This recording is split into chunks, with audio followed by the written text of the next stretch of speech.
দর্শক, ছাত্র যে নতুন দল, রাজনৈতিক দল এনসিপি, তারা তো নিয়মিত দেখছি বিএনপিকে দোষারোপ করে হুমকি ধামকি দিয়ে যাচ্ছে। তাদের অভিযোগ বিএনপি নাকি আওয়ামী লীগকে পুনর্বাসনের চেষ্টা করছে।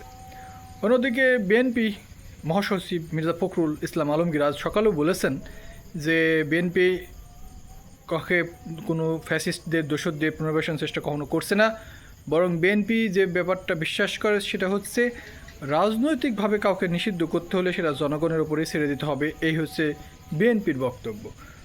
কিন্তু ছাত্র নেতারা অনেক সময় দেখছি মিছিল মিটিং করছেন, সেখানে বড় বড় কথা বলছেন, হুমকি ধামকি দিচ্ছেন, এমনকি তারা বিএনপির বিরুদ্ধেও মাঠে আন্দোলন করবে এমন কথা বলছেন।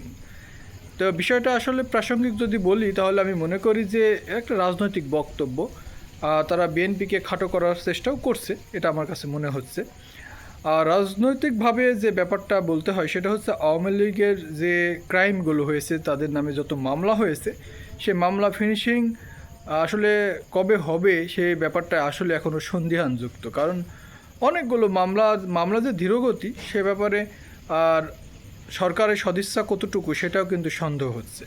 সুতরাং আমার মনে হয় অপেক্ষা করতে হবে আগামী দিনে কি হয় সেটা দেখার জন্য। আর আওয়ামী লীগের বিচার শেষ করতে হলে অনেকটা সময় লাগবে আমার মনে হয়। এখনও 2-3 বছর লাগতে পারে আমার কাছে যা মনে হয়। কিন্তু 2-3 বছর অপেক্ষা তো বিএনপি নির্বাচনের জন্য করতে চাচ্ছে না। বিএনপি একই কথা, নির্বাচন দিতে হবে অতি দ্রুত। সংস্কারের নামে তারা কোনো রকম বিষয় শুনতে চাচ্ছে না, বা যদিও মৌখিকভাবে বলছে যে সংস্কার বিএনপি সমর্থন করে, কিন্তু আসলে অনেক সময় দেখছি সাংঘর্ষিক বক্তব্য হচ্ছে, এক এক সময় এক এক কথা। কিন্তু আমার মনে হয় যে খুব শীঘ্রই আরও রাজনৈতিক একটা দ্বন্দ্ব তৈরি হবে। তবে ডিসেম্বরের পরে হয়তো আরও ব্যাপারটা জটিল আকার ধারণ করতে পারে বলে আমার কাছে মনে হয়।